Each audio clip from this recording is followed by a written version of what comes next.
ਤੇ ਅੱਜ ਤੁਹਾਨੂੰ ਇੱਕ ਐਸੀ ਬੱਚੀ ਨਾਲ ਮਿਲਾਵਾਂਗਾ।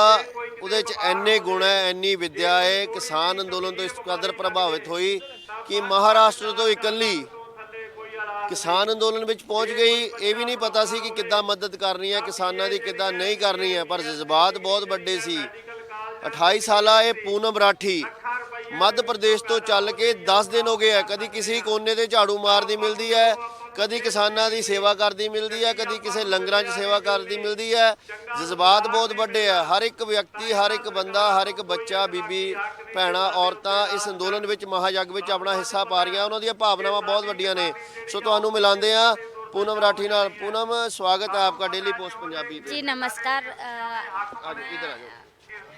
मेरा नाम पूनम राठौर है। मैं मध्य प्रदेश ग्वालियर ज़िले से हूँ। ग्वालियर में भी एक स्मॉल टाउन है मोहना, वहाँ से बिलोंग करती हूँ। पूनम, आपकी एज कितनी है? सबसे पहले ये बताइए, थोड़ा इधर आ जाइए। एज मेरी 28 है। 28 साल की हूँ मैं देख रहा था आप कहीं कभी झाड़ू लगाते हैं, कभी सफाई करते हैं।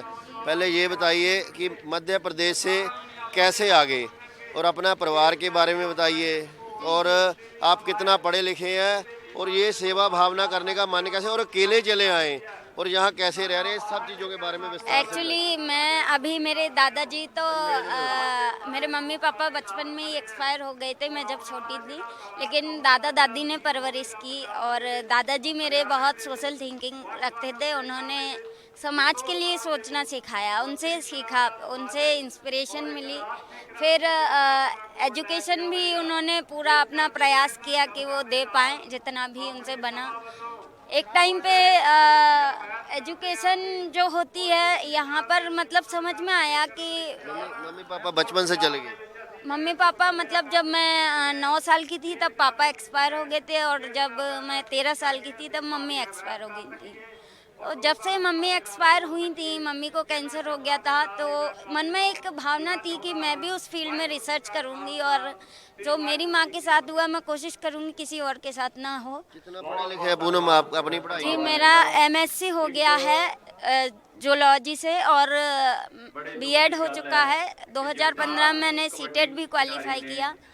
तो एक्चुअली एम MBBS करने का था, क्योंकि एक मन में इच्छा थी कि मेरे को भी मतलब कैंसर की फील्ड में रिसर्च करनी है कि क्यों लोग इतना मतलब हमारे देश में इससे सफ़र करके और देखते हैं कि हम वो एक टाइम पे नहीं बच पाते हैं। देख रहे हैं आप, कहीं झाड़ू लगा रहे हैं, कहीं लंगर में सेवा।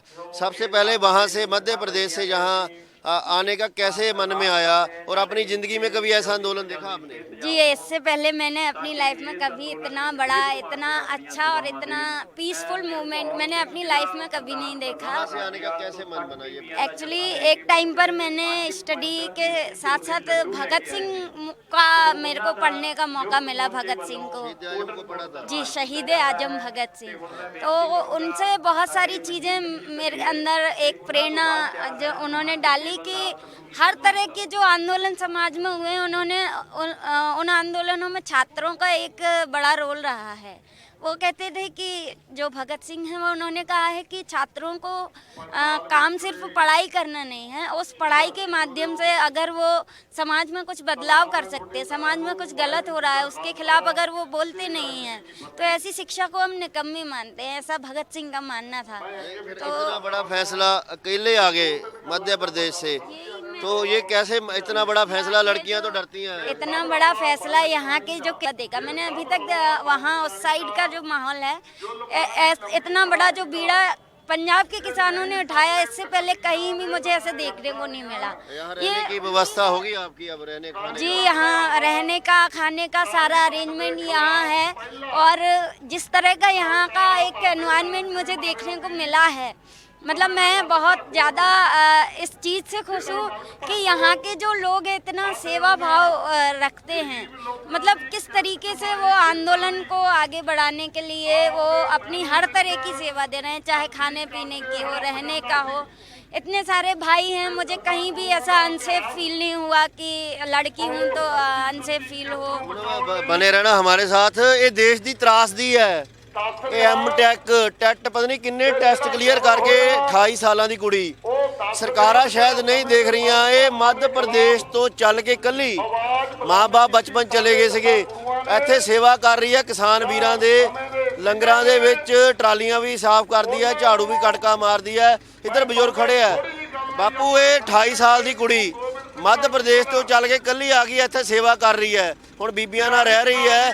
ਕਿਆ ਕਹਿਣਾ ਚਾਹੋਗੇ? ਬੜੀ ਦੁਨੀਆ ਦਾ ਸਹਿਯੋਗ ਮਿਲ ਰਿਹਾ ਹੈ, बड़ी दुनिया का सहयोग मिल रहा है, तो की कहना चाहोगे? सारे बापू देख 28 साल की उम्र का या जी, ये हमारी लड़की आ बच्ची आ एक, इसने अपने किसानों का रोज प्रकट होया भी हमारे किसान की जमीन ये पैरों तले से खिसकी तो माने अगली पीढ़ी ने खाना कहाँ से मिलेगा।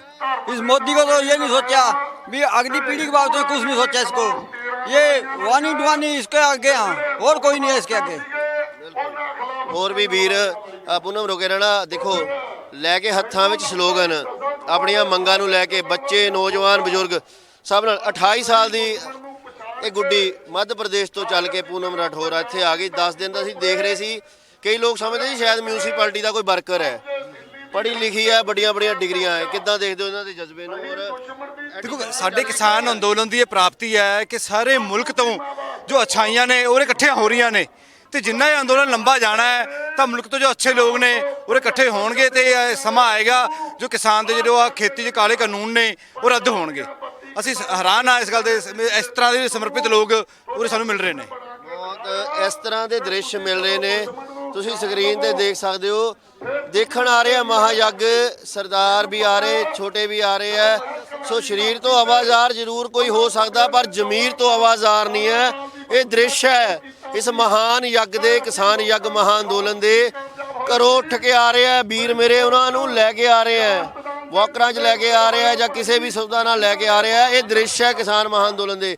ਪੂਨਮ, ਤੁਹਾਡੇ ਕੋਲ ਰਹਿਣੇ ਦਾ ਖਰਚਾ ਕੁਝ ਐਸਾ ਹੈ, ਕੋਈ ਦਿੱਕਤ परेशानी तो नहीं है? कितना आए और वापस कदों जाना है? जी वापस तो तभी जाना है जब ये किसानों का हक उनको मिल जाएगा, ये तीनों काले कानून जो हैं वो रद्द हो जाएंगे, क्योंकि हर तरीके से इनको अगर सोचा समझा जाए तो ना ये किसानों के हित में है ना ही जनता के हित में है।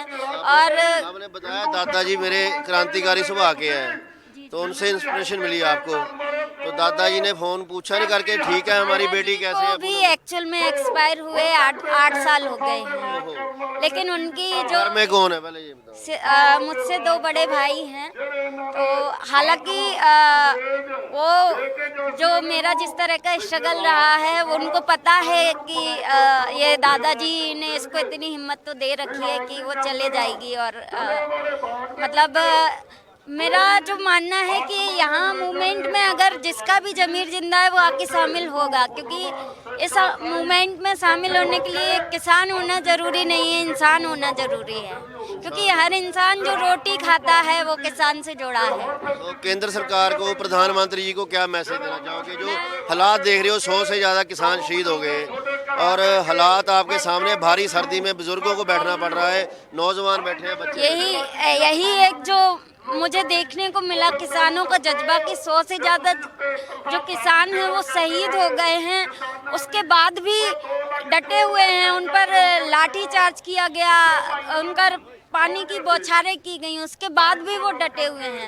जब इतने यहाँ पर बुजुर्ग से लेके छोटे बच्चे तक के अंदर जो जज्बा, यही मुझे खींच के लाया है यहाँ।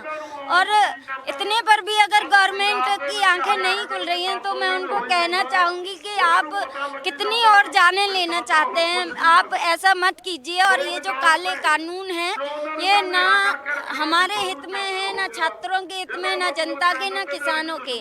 जहाँ पर जो मेहनत कर रहा है उसको, उसी को उसकी मेहनत का फल मिलना चाहिए। ऐसा नहीं होना चाहिए कि मेहनत कोई और करेगा और मुनाफा कोई और कमाएगा। किसानों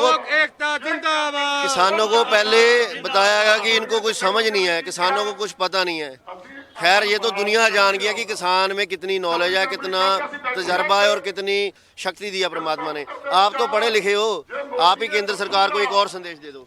जी, मैं यही कहना चाहूँगी कि किसानों का जो हित है वो किसानों से बेहतर कोई नहीं समझ सकता। कि खेती में किस तरह की लागत लगती है, कब किस तरह की खेती, ये सारा प्रैक्टिकल वो खुद करते हैं। सरकार में जो बैठे लोग हैं उन्होंने कभी खेती नहीं की है, उन्होंने कभी कोई बीज डाल के ऐसा काम नहीं किया हुआ है। तो किसानों से ज़्यादा अनुभव इस मामले में और कोई नहीं रख पाएगा कि किसका उनका हित वो जानते हैं क्या है, और ये समझकर ही वो इस आंदोलन में डटे हुए हैं, क्योंकि उनको पता है उनसे उनका हक छीना जा रहा है। तो इसीलिए मुझे भी एक जो प्रेरणा यहाँ के किसानों से मिली है, जो यहाँ तक खींच के लाई, मैं उनके जज्बे को सलाम करना चाहूँगी। यहाँ के जो किसान हैं जो डटे हुए हैं, और मोदी जी से मैं एक ही चीज़ कहना चाहूँगी कि ये जो काले कानून हैं इन्हें जल्दी से रद्द कीजिए, ताकि ये जो इतना सारे लोग हैं, इतना सारा जो अपना सब कुछ बहुत कुछ छोड़ के यहाँ डटे हुए हैं, वो अपने खुशी खुशी घर जाएं, उनको उनका हक वापस मिले। मैं सरकार से यही उम्मीद करूँगी कि जल्द से जल्द इन काले कानूनों को रद्द करें। धन्यवाद। सल्यूट किसानों को भी है, और आप जैसे जो जोशीले नौजवान हैं जिनके मन में आंदोलनों की और लोगों की मन की इच्छा है, उनको भी सल्यूट है। सो ये दृश्य है ਤੁਹਾਡੇ ਸਾਹਮਣੇ किसानी अंदोलन ਦੇ।